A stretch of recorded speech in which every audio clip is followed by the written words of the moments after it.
What? Let's kick this off. All right. Welcome, everybody. We're going to give it some time while everybody joins. Nice. Come on, come all. Jump on in. You've come to the right place. Richard, where are you right now? I'm in Washington, D.C. How about yourself? I'm in Reno, Nevada. James, Donielle? I'm in Austin, Texas. Very I'm nice. in Southern California, so all the way on the opposite side of you, Richard. Nice. And I feel kind of like we need to at least tell the audience that we are not related. So Yeah. I've had Good lots call. of questions. So, yeah, I have never met anybody with such a similar last name. agreed. If anybody wants to drop in the chat where you're calling in from, you can do some shout outs, see how close we are. Texas. Texas. Look at this. People calling in from all over the country. I was just in Las Vegas for the ICE conference. It was fantastic. I think we got every time zone represented. I know. Yes. Yeah. Excellent. In California, I've spent many a dollar at the McDonald's along Highway 80 in Rockland. Or near there. All right. So we'll give it probably 30 more seconds and we'll kick it off. Is everybody pretty excited to get this underway? I am. Of course. Yeah. I'm just here for Rob. Tammy's excited. That was the party, the classic party face. Well, I'll start droning on here a little bit, Richard. For everybody, I don't know how many folks on the call subscribe to my commentary, but the point that I've been making for some weeks now and today and probably tomorrow is that basically, if you think about the manufacturing process of loans, we manufacture these loans and then we sell them in the secondary market. And pretty much every company out there is selling loans at about the same price, give or take. And they all have, give or take, kind of the same servicing value. So the execution, it's not like you're comparing a Toyota Corolla price to a Ferrari price. In the secondary market, Ginnie Mae's all trade whatever level, Fannie Mae, Freddie Mac, and so on. And the servicing value is about the same. So the successful companies aren't so much focused on selling loans at 103 when everybody else is selling them at 101, because that's not likely. The markets are very efficient, but instead those companies and those managers and those owners are focused on lowering the cost to produce a loan and improving their margins that way. And that is what we've continued to see ever since the effects of the pandemic wore off. As you might recall, during 2020 and 2021, we couldn't hire fast enough. We were adding overhead right and left because loans were falling out of the sky. And so with that in mind, as that wore off, companies had to scale back. And so we've brought together James and Donielle to discuss how lower, and that company name is tricky, by the way, guys. I keep wanting to say Thrive, first of all, but you were recently purchased by Lower. But lower is such a good verb, lower cost. And so I wanted to have you guys introduce yourselves and then plunge into what you're doing that people on the call may be able to utilize or think, wow, that's a pretty neat idea. I think I can try that. And we greatly appreciate you sharing some of the things that you're doing. So Donielle, ladies first, tell us a little bit about yourself. Yeah. So Donielle Geiser, as Rob said, now currently with Lower, the VP of Operations Strategy. So this is truly in my wheelhouse of looking, how do we not only bring companies together through acquisition, because I think a lot of companies right now are going through that or being acquired, or there's a lot of M&A activity in our industry right now. And so truly my lane definitely right now is looking at bringing everybody together under one SOPs, one workflow, one waterfall. You'll hear me continue to say those words. But then how do we really utilize that, bring out the best of the best, and find those efficiency gains, not only through technology, but also through cost-cutting measures? Because as we all know, you can't cut your way to a cost in terms of FTE and employees. But what are some of the other creative things that we can do to pull together to really reduce, as you said, Rob, that low manufacturing cost, that cost to produce? And so that's truly what we're looking at, and really looking at alternative strategies, but alternative technology and vendor partners. As we all know, and I'm not going to name names, I'm going to try really hard, but some of the big guys out there are really continuing to just see significant incremental cost year over year, and sometimes it feels like month over month. And so really looking at some of the alternative vendor partners that aren't just showing up with a lower cost, but also showing up to truly be partners in finding solutions to this global problem that we all have of increasing production costs. So yeah, I thought you were going to ask us about our favorite sandwich. I was all ready for that. So That's What my is your question. favorite sandwich? that would be a meatball sandwich with jalapenos. Ooh, Yeah, Wow, from out of left field. totally. All right. James, I think I might have James pegged for a grilled cheese. But anyway, James, why don't you tell everyone about you? Nah, it'd have to be the turkey original from Schlotzsky's would be mine. But as far as who I am and why there's a marketing guy on a call like this, my name is James Duncan. I'm the director of marketing and engagement for Lower, now formerly Thrive. You can still see some emblems of the Thrive brand behind me. And one correction, Rob, we weren't really purchased. It truly was a merger. Okay. And I so apologize. no, you're good. You're good. But it's a common assumption. But everybody, what's great about this merger is that we had a really powerful brand with Thrive, and that was one of the things that was attractive to the folks over at Lower. And so there was like, yeah, Thrive ain't going anywhere. Like we want that brand as well. So everybody who was Thrive previously, they're Thrive today. And now that the merger has been completed. But as far as my role has now transitioned to being in charge of all of marketing for all of Lower. And so it's been obviously a very, very busy couple of months for me and Donielle and a whole bunch of us on both sides of this merger, but we couldn't be happier. It's been a really great transition. And as far as my perspective being on the marketing side of things, I think this is something that I think should still matter to any level of leadership and any division of leadership within whether you're an IMB, a brokerage, or just running a wholesale lender, or anything like that. This should be something that's kind of top of your list, because acquisition cost is very huge to us in marketing as well. Because there's a lot of ways that we can play a factor in that, in how we market to our consumers and what spends we have in order to acquire the attention of those consumers who need housing financing. So when you say the Thrive brand isn't going anywhere, for the folks who tuned in looking for the two for one specials on Thrive coffee mugs, they're going to be disappointed. You're still going through that inventory. Yeah, there's no fire sale on Thrive swag, unfortunately. So, all right, I'm logging off. I got a hat I continue Thank on. you. Thank you. And Richard, do you want to talk a little bit about your company? Yeah, sure. So I'm Richard Grieser, VP of Marketing at Truv, and Truv is helping lenders combat the increasing costs of verifications from the incumbent. I think you all know who the incumbent is. I don't even need to say it. And if you do know it, you can type it in the chat. But really, my job is to make folks like Thrive Lower, just successful in general and do everything we can. That's what we're here for, and we're helping them combat those rising costs. So I want to give them platform to actually share with others about how they've been successful doing it. Very good. Very good.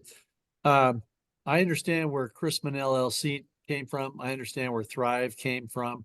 I understand where the name Lower came from. Truv, is that Swedish or something, or what is that? It is not. If I had to describe it, I'd say it's like seeking the truth, seeking the truth. That's our name of our podcast. And we had a branding expert give us some feedback on that, and that was the one that everybody voted for. So that's where it came from. Very good. All right, let's dive in here a little bit now that we've kind of established who we all are. And this statistic, I think, is out there. And every quarter, the Mortgage Bankers Association comes up with a gain or loss per loan, and the figures used to be much, much better than they are now. When I published this the other day in my commentary, I got several responses with people talking about, oh, well, how are you going to make that up on volume? But the loss of 2,100 per loan on average, by the way, and obviously some below and some above, it does not reflect well on the cost structure of the industry. And as you point out, it's the seventh consecutive quarter of losses. I think it's important to keep things in perspective, and I'm a big fan of perspective. But the question comes up, like, why would a warehouse bank, for example, or any counterparty do business with an IMB if they are losing money? And the answer, of course, is, or I shouldn't say of course, the answer is warehouse banks have a series of covenants and restrictions and so on, and they want a financially viable counterparty, in this case, the independent mortgage bank. And if you're a warehouse bank, you have certain requirements that they're supposed to do. And obviously, this segment of what they're supposed to do is not what they're doing. They're not making money. However, what warehouse banks instead are doing are tuning back into looking at the basic balance sheets of IMBs. And if you'll notice this graph, you'll notice, the plunging profit down into a loss situation. But for companies who made as much as they did during 2020 and 2021, many of those companies have held on to their money, whether they invested back in or just held it in cash. And you'll notice the gains that companies had, the amount of production income that they saw during those years, a couple of years ago, 3 or 4 years ago at this point, is greater than the losses that they're experiencing now. And so what companies have done is eat into their servicing that many of them retained during that time period, and B, using those cash reserves from their balance sheets. So their balance sheets, they're dwindling. Everybody's balance sheets are dwindling, but they're using those to cover the current losses. And many companies have turned around those losses and show an improving picture. So warehouse banks like to see an improving picture. They like to see, the company with plenty of cash reserves. But as Marina pointed out, the fourth quarter of 2023 was dog meat. She didn't use that term. That was my term. But based on what I'm hearing about the first quarter of 2024, for many companies, it continues to be rocky. And so once again, the question is, what do companies do? What does the industry do now? So Richard, if we could go to that next slide. It's a good time for a poll. Have your costs increased year over year by more, the same, or less than 2.5%? And I know it's early in the year, although we're another week or two, we'll be done with the first quarter entirely. It's amazing how fast how fast time goes by. But Donielle, I'm going to ask you, I want to get you involved without influencing the pollers or the pollees in terms of their answers. do you think lowers / thrives costs have increased more or less, or about 2.5%? And why? I mean, I would be shocked if somebody came out and said less, quite honestly, because I think just with the rising costs that we've seen from credit, from vendors, from, across the board, some of those big names that, we're not going to name, those that shall not be named.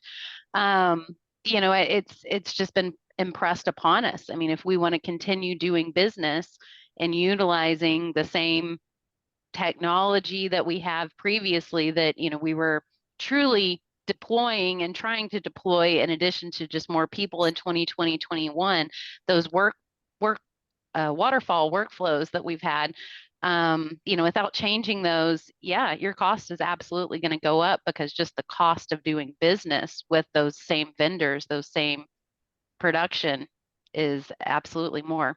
Okay, I want to know who are the three that said less. Let's get them on the next show. Let's get them on the next call because I just inherently without doing anything. I mean, what is it? Our credit costs, I think, have gone up almost 400%, year over year. And we get a little creative with it. Let's look at soft credit pulls and then that cost increase as well. So you can stay ahead a little bit, but. So let's talk about that a little bit. I'm gonna keep going with you here somewhat. When you talk about credit costs, there are certain people that I don't mind receiving emails from, and there are certain people that get my attention. The ones that get my attention are things like general counsel. So when I get an email from somebody with general counsel, I'm like, uh-oh, what did I do wrong? But when I get an email from something involving, say, the CEO of FICO, then I also take note. And so FICO has come out, the CEO's come out with a blog saying our increases were only a couple dollars, and FICO's charges, when you look at the overall credit report bill, FICO itself doesn't charge that much. The finger of blame is probably better pointed at one of the three bureaus or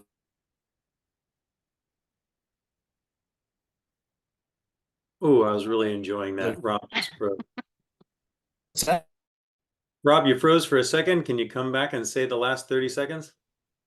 Oh, the last 30 seconds? 15 seconds?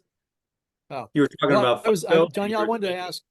Yeah. If am I still frozen? No, you're perfect now. Okay, good.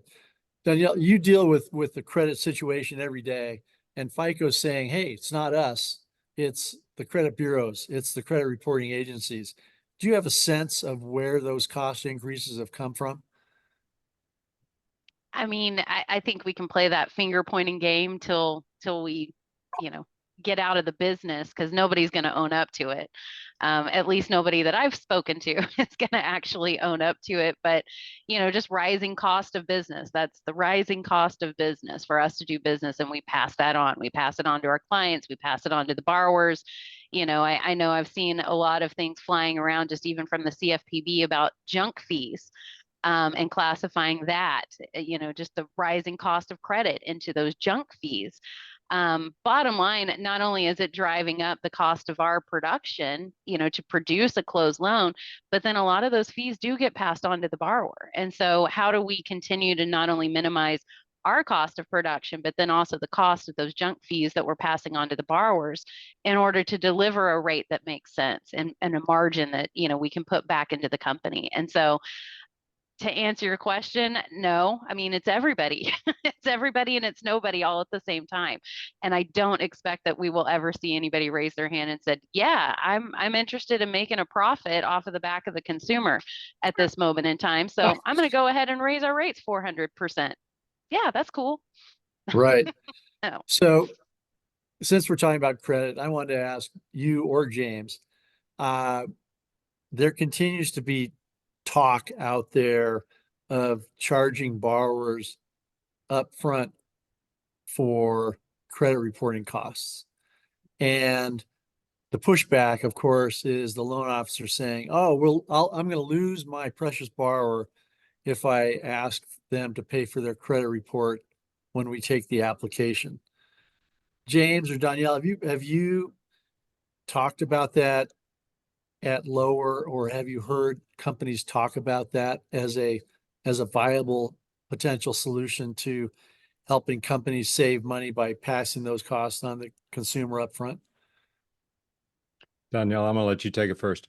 Okay, yeah. I mean, yes, I know there are some companies that are doing it, and they're even extending it to verification fees, appraisal fees. All of those types of things are absolutely not only being discussed, but there are some companies that are doing it. I think it is definitely a mentality shift. I know back in the day when I was a loan officer, I absolutely collected that appraisal fee up front because I felt like it made that customer sticky to me. But when you're in an environment where you may submit, 3 or 4 offer letters to purchase a home and they don't get accepted, that can create a whole circle. And I can definitely understand the argument against it. Of course, on the operations, kind of leadership side, yeah, I'd love to see that so that I know we're covering those costs and not eating them at a corporate level. But it's it's a hit or miss, and I think everybody kind of has to make that decision for themselves in terms of their company, their market that they're serving, and really the skill set of their loan officers as well. Yeah. From James? from my perspective, that last point that Danielle made right there, the skill set of the loan officer, as a marketing guy that focuses more on the sales side of things rather than Danielle's expertise on the operations side, I tend to lean towards the camp of I don't want to charge my client up front for some of the reasons that Danielle, I tend to gravitate towards that angle simply because of the building of a client relationship type of thing. I don't want my clients to feel like I'm nickel and diming them before we even really get into the meat of what our conversation is going to be about. And so it really comes down to, as Danielle pointed out, the individual decision making by the leadership of each individual organization of what's going to be palatable for you in terms of how you are allowing your salespeople to build those client relationships. If they have excellent conversion rates, an excellent pull through, and if they take an app, that loan is going to close. Then I think it's a much safer bet for an operations or a financial leader of a company to say, yeah, we can let that slide for 30, 60, 90 days. But when it comes down to just the kind of a mortgage advisor that your organization is set on being, it's a little bit tougher thing to grapple with, but I tend to gravitate towards I'm not going to charge them up front for it. Yeah. Yeah. You bring up a very good point, and that is what kind of conversion rate do you have if you only, fund 10% of the applications, and for each one of those applications, you're spending, $100 or 200, whatever on a credit report. And then only, 1 out of those 10 closes. Well, in effect, you're charging, you have to pay for 9 other credit reports with that one funding. Mm-hmm. And it's a, tough economic situation. Richard, you want to bring up the next slide? Yeah, I'll take this one. So before I click go on the poll, one of the reasons we're on this webinar is to find out the secret, right, to combat rising costs and increase production. We're going to get to that, and this is going to lead to that secret, right? And really, that's the James and Donielle show. You're going to hear that from James and Donielle. I've been to a bunch of conferences recently, including ICE just very recently, yesterday. And every single lender I've met with, there are 2 topics on everyone's mind: credit and verifications.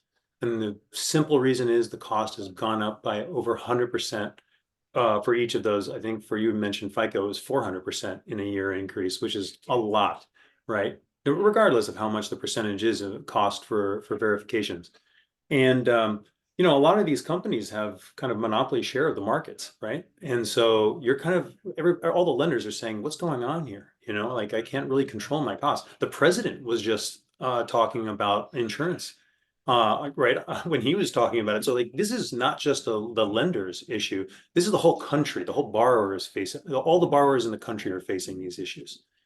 And so so really what we've been able to do working with Donielle, and she is the star here, is help her at least combat verifications. I'm not actually sure people are able to effectively combat credit, but I would love to hear you talk about how, you've done that with soft and hard pulls, Donielle. So my question to you, first of all, Donielle, is let's just talk about credit to start with. Like, what are some of the ways that you've been able to deal with those rising costs of credit? And so I think we got a little creative last year, right, with deploying the soft credit pulls, negotiating the price on that. It was dramatically different. And to James' point, when you're looking at that pull through ratio, it made sense. It makes sense. Even doing a 3 bureau credit, soft credit pull was significantly cheaper than a full tri-merge pull.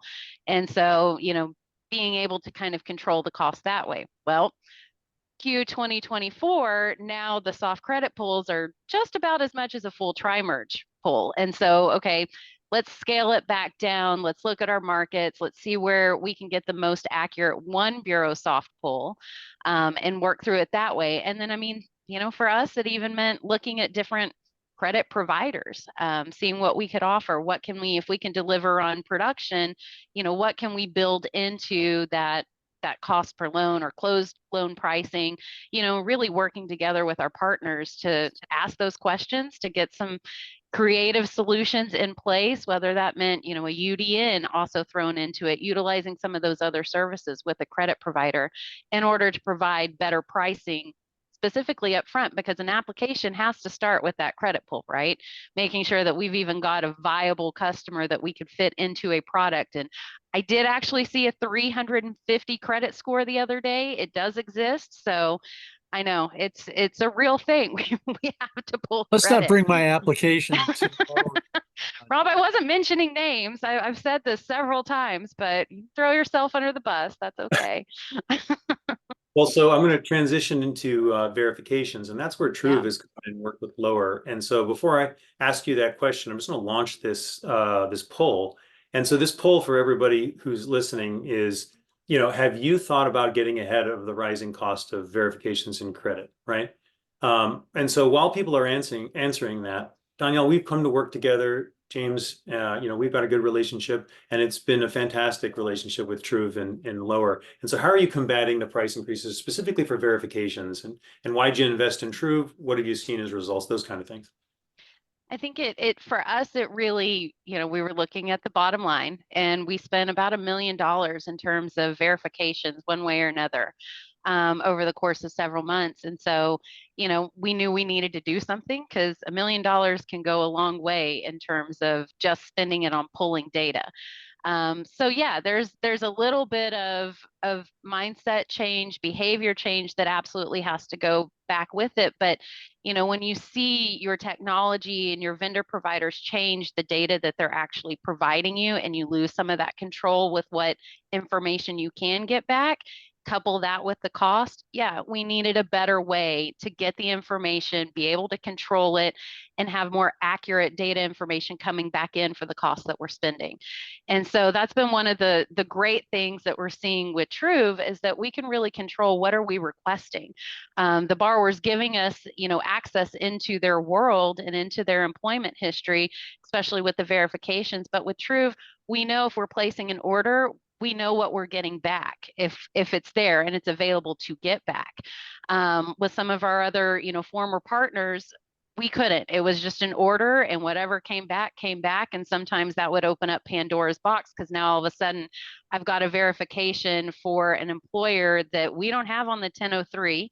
We don't know where it's coming from. And now we've got to go down the rabbit hole of asking questions. Is this an employer? Are you really over here? And then that just starts to spin, and that increases your loan manufacturing time. And in this environment, to Rob's initial point, rate is rate. On the backside, secondary is what it is. So your differentiators really got to be your service and your speed to close. And so being able to really control and validate that information that's coming in has been a huge leading indicator for us, in addition to cost, of course, but a really big push as to why we made the relationship with Truv, because it's just yielded much better strategic results for us. Well, thank you for saying that, Donielle. And I'll just say for anybody listening, what Truv is employment and income verification, right? And so it's fundamentally different than the incumbent, where it's a instant database. This is 1 or 2 seconds. The borrower logs into their payroll provider, all the same information goes directly to your POS and LOS. And with a tremendous savings over your bill. Actually, you know, I think people would like to hear, Donielle, I was blown away when you told me about, you don't have to say the exact number, but if you just say, you know, let's just say it's M, it has an M in there and it's that big, right? Subtle. What savings are we talking about? But right, like, I mean, it sounds to me like this is like several full-time employees you can save, right? At least several, I mean, multiple hands of employees that we can save. Plus, I mean, it's just, you know, knowing what you're going to get back and not having to place the order, spend the money, and then still have to go back to the borrower and ask for information. So that alone has been really a big savings. But yes, I'll say it, we spent $1 million on just verifications. And so that was, you know, when you see that bottom line number on your P&L, it's a gut punch. I will say that it's a gut punch. And it becomes more than just a cost of doing business. There's got to be a better way. Yeah. And there is. Yep. So I'll just say this. I think it was no surprise. Like 95% of the people listening right now said they're getting ahead of these costs. And so if everybody here is interested in doing that, and maybe they don't hear us talk about one of the ways that has worked for you, I'd love to hear you share it in the chat. We will address it. We're watching the chat, so please go ahead. I'm going to jump to the next slide here, and it's really why everybody came here. What is the secret? And I think this is super interesting because it's not the Truv show. This is actually something totally separate to being successful with any initiative. And so, you know, Rob, I'm stealing your thunder. This is actually you that should be asking the question, but you can take over after me. So the question really simple is to Donielle and James, what is the secret to cutting costs and winning more business? I mean, for us, it's change management. So whether that's looking at your vendors or even working with your internal teams, and that's why for me, marketing has been such a huge ploy in getting the mindset shift change. James and I work very closely together on just even internal marketing. And you stop and you think, internal marketing, why do I need to spend time, energy, and even thought on internal marketing?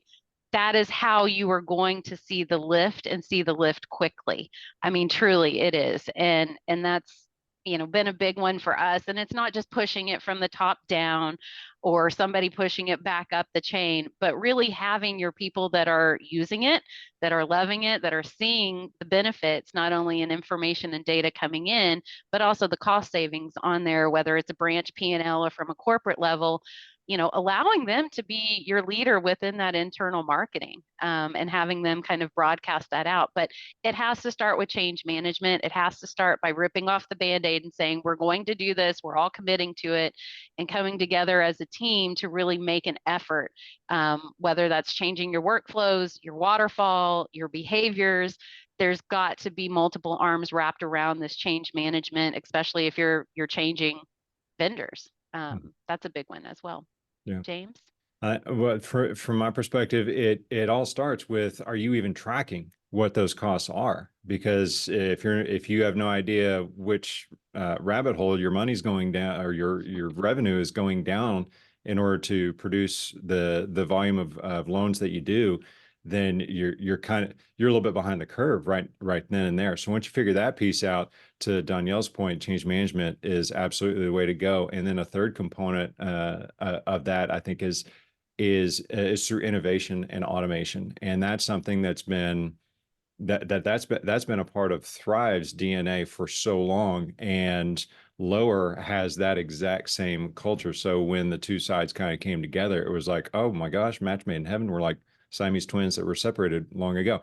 But I mean, it's one of those things where you have to have that kind of a mentality of leveraging technology in such a way that it not only makes the job of the loan officer, processor, underwriter, closer, funder, everybody on the chain, makes their job more efficient and gets rid of a lot of those traditionally manual processes, automates the heck out of them so that they can then do more, have greater capacity to do their job.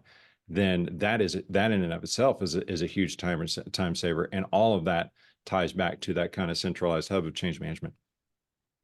Love it. Before we dive more deep into it, and I give this to Rob to do the next question or poll, I do want to address Mark he was one of the people who answered less. I don't know if you guys had a chance to read his comment, but it's the typical things that everybody did to try and combat the low volume, that happened in 2022. That basically consolidation of operations roles, eliminating vendors that aren't working out, or you can save on and renegotiating the contracts.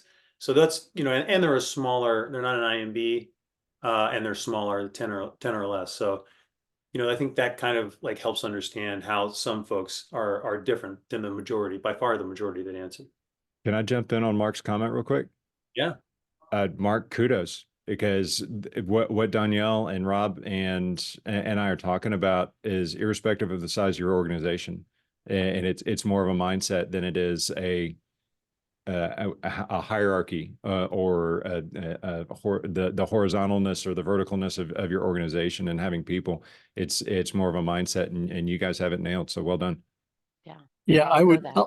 I'll jump in. The mindset is, say what you will, I will say the mindset is the bulk of the success that I've seen from companies who are trying to cut costs, because you can say, oh, kind of woe is me, or gee, I wish we could do that, or I wish we should do this, or kind of wishy-washy CEOs or owners. And oh, let's cut let's cut out the M&Ms in the lunchroom. That's how we're going to save money. We're going to cut out we're going to switch from peanut M&Ms to plain M&Ms because they're less money in the lunchroom. I mean, those aren't the changes that need to be made. Many companies out there need to make some massive changes, and it's easier changing when volume is flooding in the door and margins are fat and everybody's happy and so forth. It's very, very difficult to make the decisions that many owners and managers have had to make in the last couple of years. And it's really the managers and owners out there are earning their stripes, as it were. And so when you talk about mindset, it's really here's what we need to do. Here's what we're competing against. And here's what I expect out of my staff. And it's tough. It's tough. I mean, you've got ops, to be blunt here to some extent. You've got ops folks who oftentimes will point at production, LOs. Well, why are we paying the LOs 1.5? And you've got production staff pointing, they will point at the ops staff saying, well, you should be more efficient, or you should do this, or you should do that. And to manage those sometimes divergent interests it's hard. It's hard. So I think the successful companies, to your point, it's a mindset change. It's not a part-time thing. It's here. It has to be a concerted effort with everybody on the team. So Rob, before we jump to the next poll, Donielle, I think you should address Carissa, her point, because this is your world, and she put it in the chat. We have started doing soft pulls instead of hard pulls, and by the way, the reason I'm doing this is people have come here to learn tactics that work, strategies that work right now. And if someone is getting something that works right now, I want everybody to know about it, right? And so she says we have started doing soft pulls instead of hard pulls on all of our pre-approvals.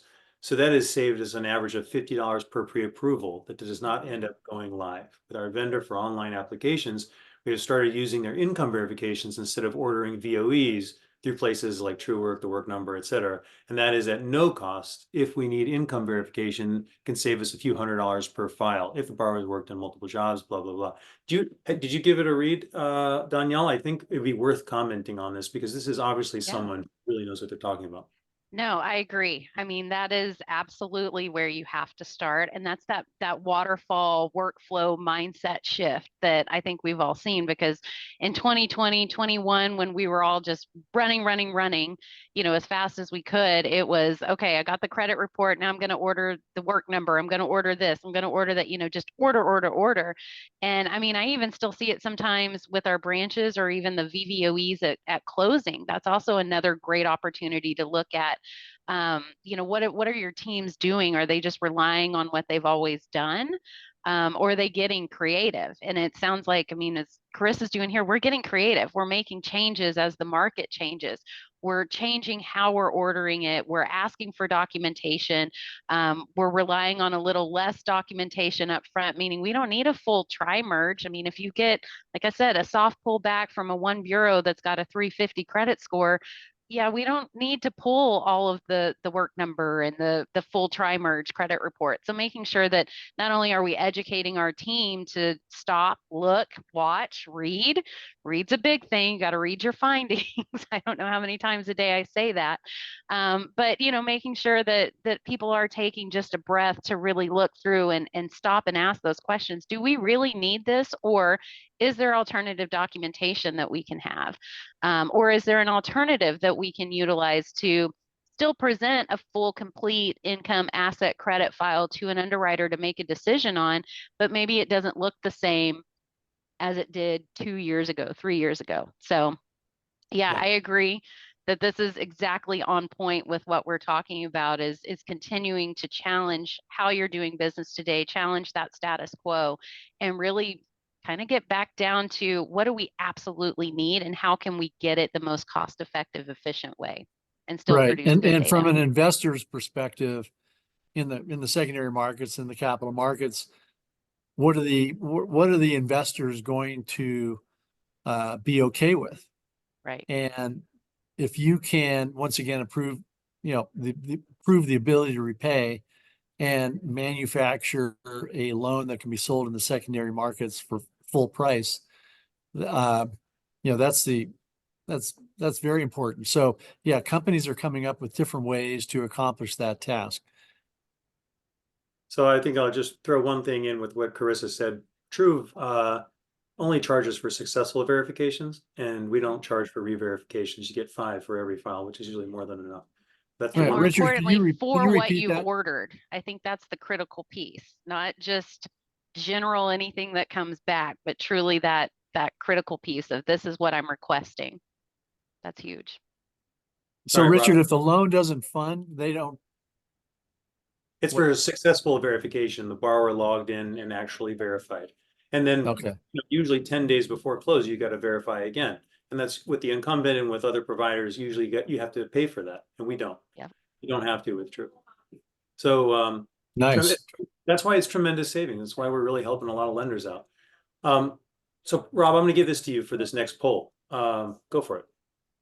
Yeah, this is a question that companies ask themselves, and I need to shift my seat here a little bit. I'll show you somebody who doesn't care about cutting costs, who's been in my lap since we started this Myrtle. session, Myrtle the turtle.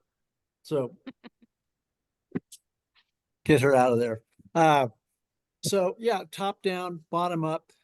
And it's interesting to me, once again, keeping things in perspective, when you look at a company making changes, do those changes come from the bottom?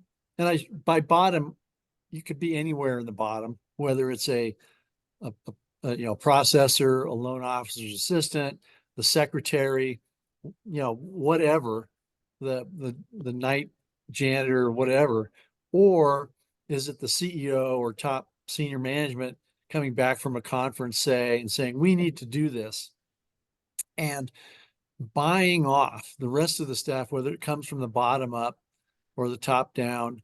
It's an interesting question, and I'd like to flash up the poll. Whether change should come from the bottom or the top.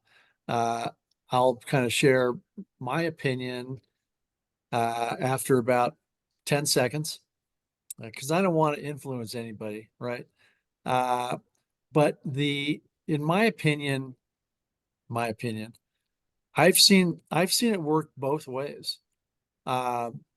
Obviously, it depends on the question, but what I don't like to see happening, and this used to happen to me all the time, is a recruiter in the company would come to me and say, "Hey, we're going to hire this branch, or we're going to hire this loan officer if we can offer them if we can offer them this bond program." or if we can offer them this, some kind of secondary market execution, or if we can offer them, this pricing engine. And I'm thinking, we're doing pretty good with what we have. I understand that you really want to recruit this person or this branch. And it's almost as if the tail is wagging the dog in those cases, because then more often than not, say that loan officer, that branch comes on board and we spent tens of thousands of dollars in the approval process and to get up and going with an investor or bond HFA program, and then a couple loans come through and then it fizzles out.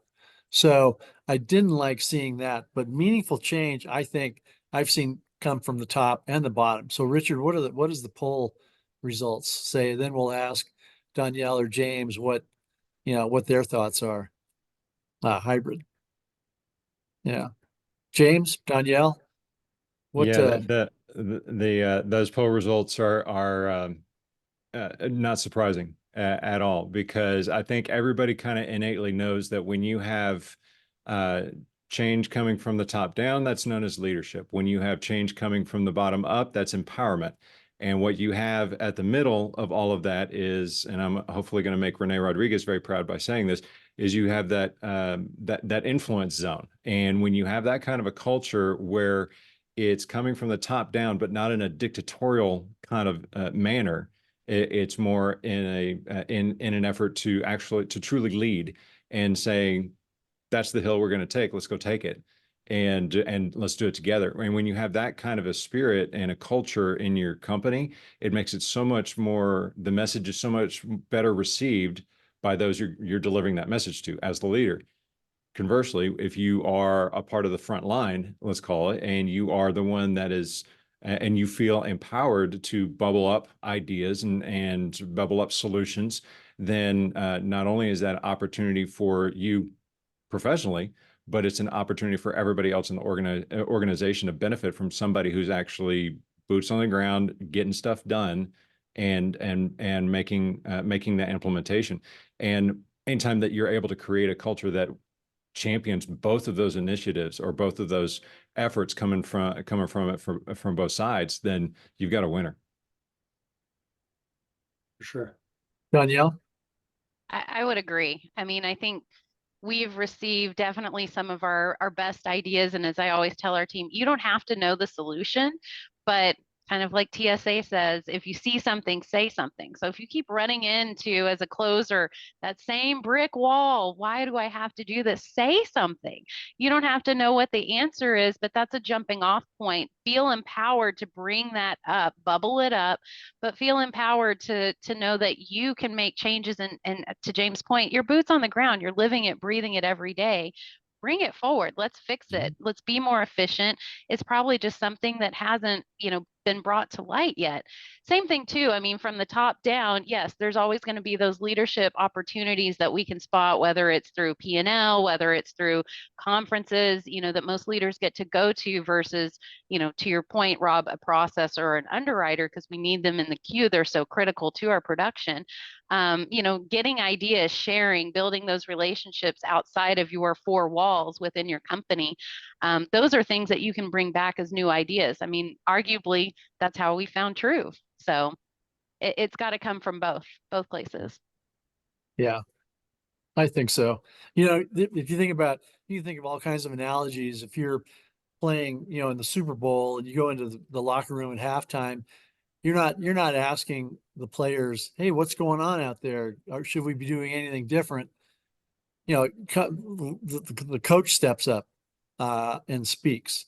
But in the day-to-day, throughout the season, the players are the ones oftentimes saying, hey, if we did this, if you blocked that way, if we shifted, if we switched on defense, whatever it might be, that's invaluable. So I like the hybrid answer. Richard, what's the next slide, please? This one's for James. Go ahead. James, you want to take that? Sure.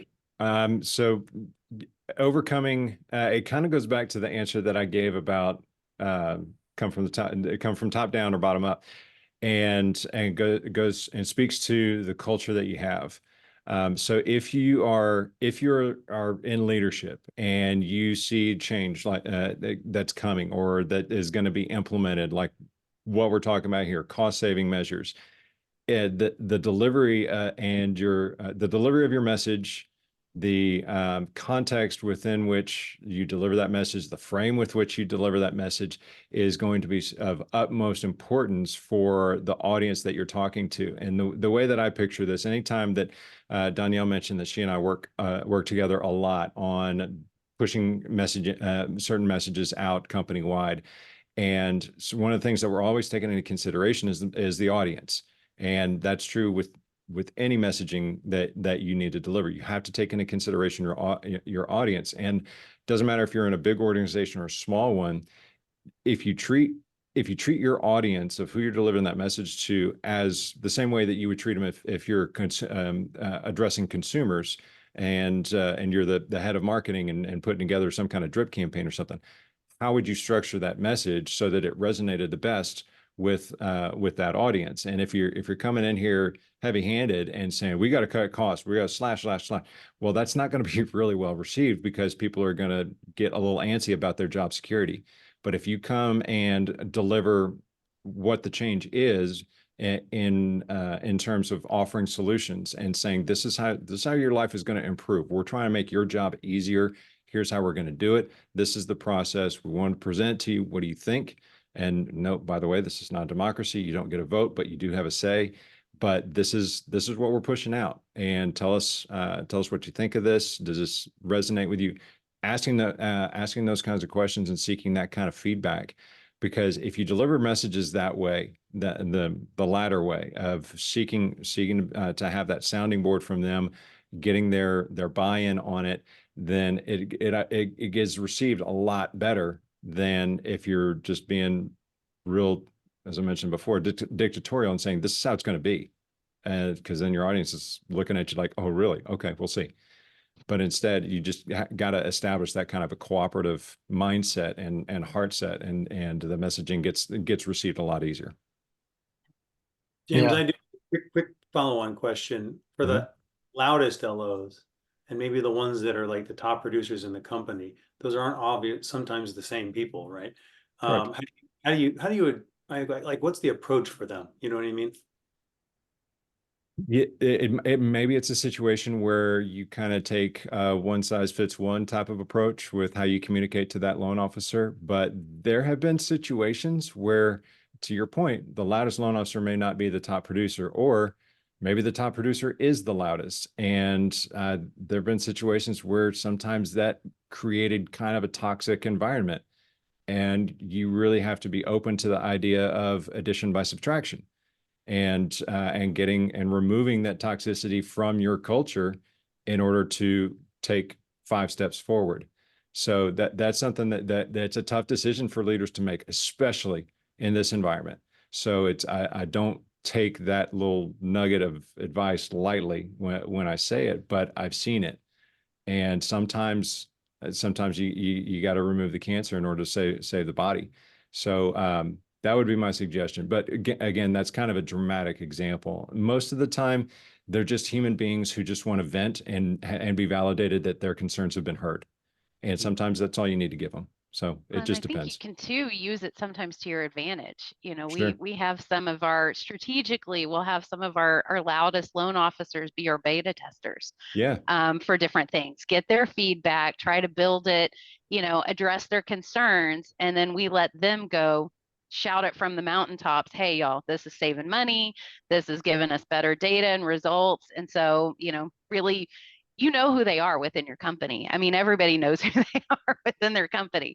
So it's not going to be any surprise. But if you work with them kind of right off the bat, again, giving them the empowerment and the voice to, hey, yes, this is what we're doing, but help us build it, help us design it, help us if it's going to fit for your business. How do you see this working across multiple states, multiple communities? And then, what are you need? And what are you looking for within this new product, this process, this waterfall, whatever it may be? Let's build this out and then use them for that internal marketing ploy as well and piece. I So it love could it. go Danielle, both I'm pretty ways. sure that you and I were thinking of the exact same loan officer when you were saying that. No, not at all, James. If I could jump in for 30 seconds, I know only got a few minutes left, but what I've noticed, I mean, we're talking more social mindset kind of things, but when it comes time to actually make decisions, and you know, James, you put it very politically correctly, however you put it about, trim to grow or whatever. Management now has the ability to really dive down and mathematically, quantitatively look at some of these decisions that in the past have just been kind of oh, geez, I want to get, Susie's always grousing about something. And now the company up the street is offering her a job. Let Susie go. Or we really need to keep Susie because she's a top producer. Now I've seen more and more and more CEOs and managers turn to actually looking at the data to help them make that decision. So when we talk about somebody letting Susie go, should we let Susie go to that branch because they're going to offer a signing bonus? And you look at the numbers of Susie's production, and maybe every loan was a concession or an extension, renegotiation, whatever it was, or not originating profitable products. Let Susie go. On the other hand, Susie may not be the highest producer, but when you look at her numbers, you think, holy smoke, she only, does FHA loans with big profit margins, and she never complains and she never asks for price concessions. Maybe that's somebody that people need to keep. So when you talk, I know this is a session about costs and cutting costs, but one of the ways to cut costs is to look at the data, and the data is so important. And I think that's become apparent in recent years, is to be able to look at the data in order to cut costs, figure out where the costs are to begin with, and figure out how to cut them. And I think it's very, very important. Data doesn't lie. Excellent. So we only have a couple of minutes left, but we're going to try and get through these last two questions. Go ahead, Rob. So, yeah, Donielle, I mean, this is your sweet spot. How do you go about changing things like that? It's not an overnight thing. Most of the time, we kind of approach it from a committee type basis. We'll start with a small team to really do the beta work. Like I said, empowering those that are working through it. What are you running up against? What are your issues? Where are your hard stops? What do we need to change? And then truly, when we roll it out to the company, it's monitoring that. It's holding people accountable. I like to call it prescriptive coaching. So, going back in and inspecting what you expect. That's a famous tagline. I think more than one person has heard me say. But, making sure that, are you really following the waterfall that we've put into place with this new process, with this new vendor, with this new, whatever it may be. But to your point, Rob, making sure that we have the data to support it. So when we see those outliers, it's not just feeling like, well, Susie never follows the process the first 6 months and she waits till everybody else gets on board. I need to focus all my attention on Susie, when actually maybe the data is showing she liked this one. She jumped on board real fast, and we need to look at these other 15 loan officers or teams. And so it really is monitoring that data to look at, are we getting the lift that we expect? Who's not actually following the process and procedure, and then getting kind of as much as you can in this virtual world that we live in now, kneecap to kneecap, to go through and ask those questions. And it's got to start with questions. What is happening? What's preventing you from doing this? What are you not getting that you need?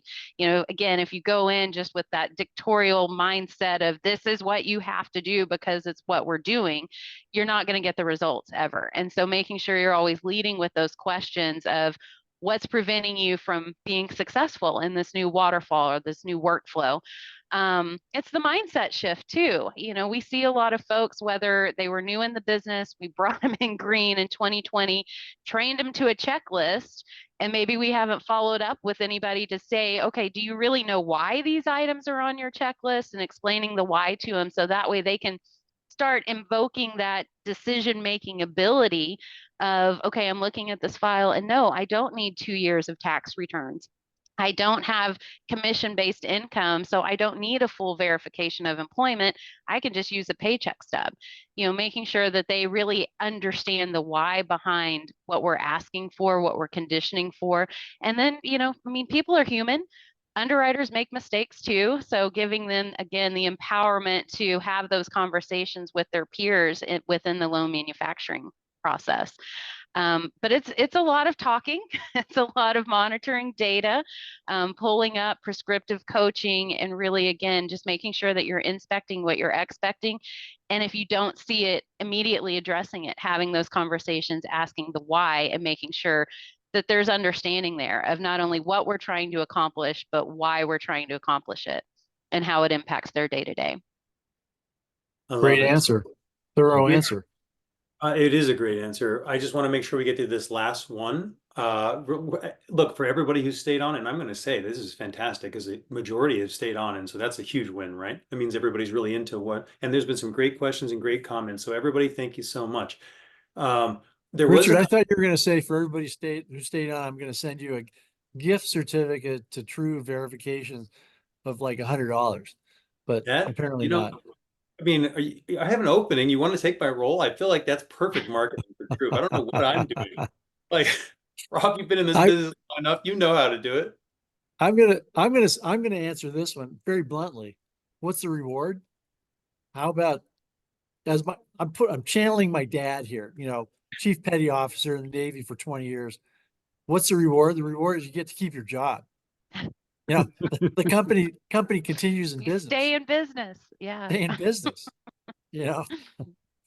It's not, it's pretty basic. Yeah. That's very important. Well, I'll give you just before I give this to Donielle and James, I am going to give just a quick nugget for everybody, a little more reward. 2 days ago, we were conditionally approved by Fannie Mae for D1C, so everybody should be pretty happy with that. We're already Freddie Mac approved, AIM approved back in December. So, just a little bit more that you can get reps and warrants now. With That's a big reward. Not many people can say that right now. Yeah, I think, yeah, exactly. But Donielle, please, I mean, this change is hard, like what is the reward? It is. I think, again, kind of looking at where we are in the industry, the market, and the continuation of the market that we all kind of expect, the reward is a differentiator. So not only being able to deliver, yes, margins, cost, all of that back to our teams and to the company, but speed to close, quality. Those are two really big things, and especially in my world in operations, that we drive home every day. So the more that we can get pulled in, and to your point, Richard, of getting that D1C validation, getting that AIM validation, that takes a huge chunk off of our underwriters and our production teams to really know, okay, I feel good and secure. Not only do I not need more data, I don't need more documentation from the borrowers. I'm not spending more money trying to get this and that from other vendors. We've got it. We know what we have. We're good to go. We, especially, we know we're not seeing A++ paper these days.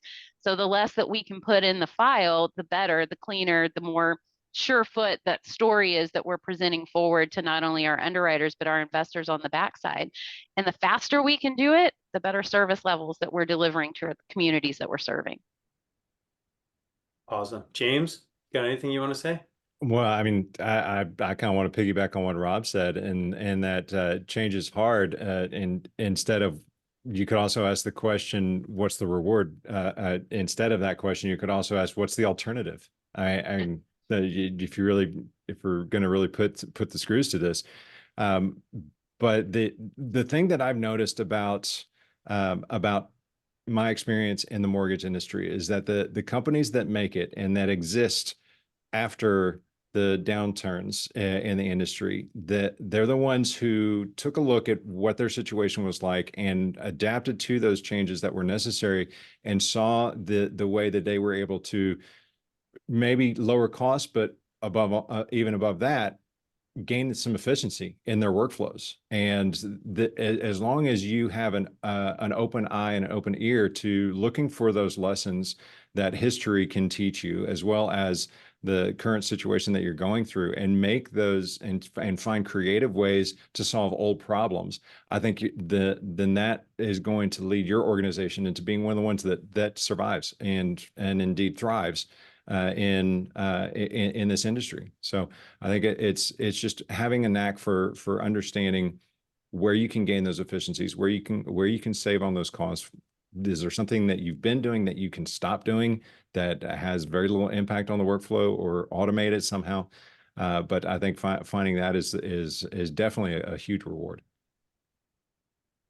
I love it. Hey, I want to just thank everybody for joining right now. Let me just check and make sure nobody's got any other questions. I think everybody's probably late to other meetings, but I want to say thank you everybody for staying and listening. I hope you had great value here. Thank you, James and Donielle.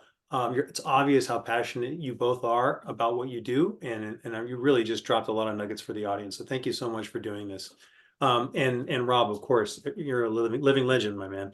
I was listening to you in the beginning, going through the just listening to you talk about the rising cost of originations and showing the trends through Q4 last year. And I mean, I'm definitely never going to be able to do what you did there on in that earlier slide. So thank you so much for jumping on and partaking, sharing your wisdom. You're welcome, but I don't know about all that. All right, everybody. Thank right. you so much. Richard, thank you. Thank you. Thanks for having us. This was fun. Bye.